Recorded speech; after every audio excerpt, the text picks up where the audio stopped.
Poliisi e Masaka ng'eri wamu n'abatuuze ku kyalo Kingo mu division y'Ekimanya Kabonera Ebakanye ne Ddimu Ly'Okunyulula omulambo gw'omuvubuka eyafiira mu Luzzi lw'essomero erya Kingo Parents Primary School sabbiiti 3 eziyise ng'omugenzi ye Ben Juko yali atemera mu gy'obukulu 25 nga yali aweereddwa omulimu gw'okugaziya wamu n'okuddaabiriza oluzzi luno.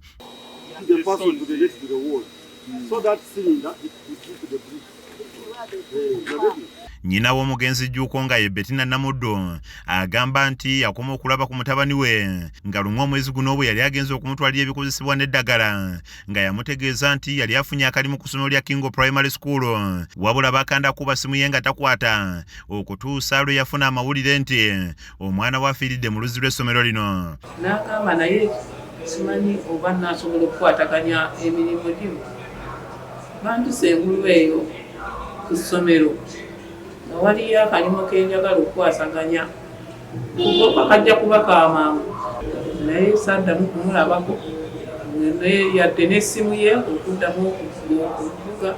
Abooluganda abalala abakukulumidde abakulira essomero lino olw'okubeesamba ng'ate omuntu waabwe yafiira mu Luzzi lwabwe nga basabye bekikwatako okubaggyirayo omulambo gw'omwana waabwe gukeberwe endagabutonde bazuule ekituufu.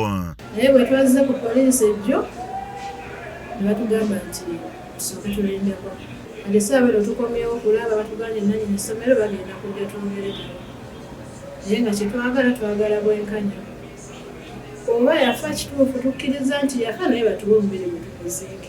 Poliisi ng'ekulembeddwa mwamyuka omuduumizi wa poliisi mu bbendobendo ly'e Masaka Ezra Mugume ne basajja be basitukiddemu ne boolekera ku ssomero lino nga tusanzeyo ekibinja ky'abantu abapangisiddwa okunyulula omulambo guno kyokka nga bakira buli agezaako okukira yalemerwa okussa ekibawaliriza okugaziya ekifo wamu n'okuwona enkondo ku bayinza okwekwata wamu n'okutumya ebyuma ebyeyambisibwa mu kussa okuva e Kampala. Tuli mu kaweefube w'okulaba nga tujjayo omulambo ogwagwa mu Luzzi era nga bw'olaba abakozi we bali okulaba nti bakakasa nti omulambo guno guvaayo.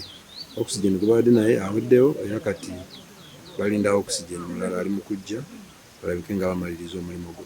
Kyasanku Benard yakusakira eggulire lino ku lwa KSTV Agalero.